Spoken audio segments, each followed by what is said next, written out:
أعوذ بالله من الشيطان الرجيم بسم الله الرحمن الرحيم وليمحص الله الذين آمنوا ويمحق الكافرين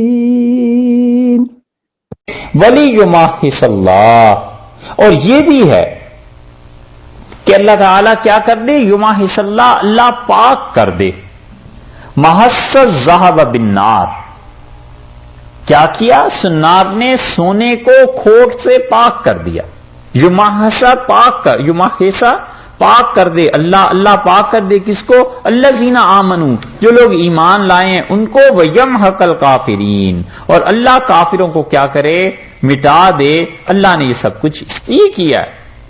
تم کہتے ہو کیوں شکست ہو گئی وقتی طور پہ اور کیوں پسپائی ہو گئی؟ ہماری بڑی مصلحتیں تھیں اس میں.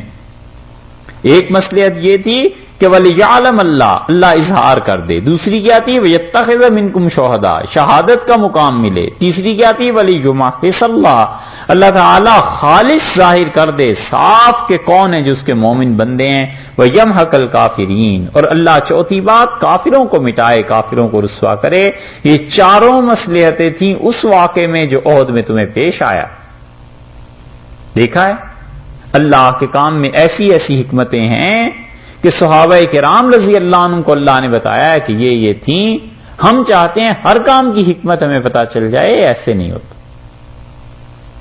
اس لیے اس آیت میں دیکھیے وَلِيَعْلَمَ اللہ ایک، وَيَتَّخِذَ دو، وَلِيُمَحِّصَ تین، وَيَمْحَقَ چار.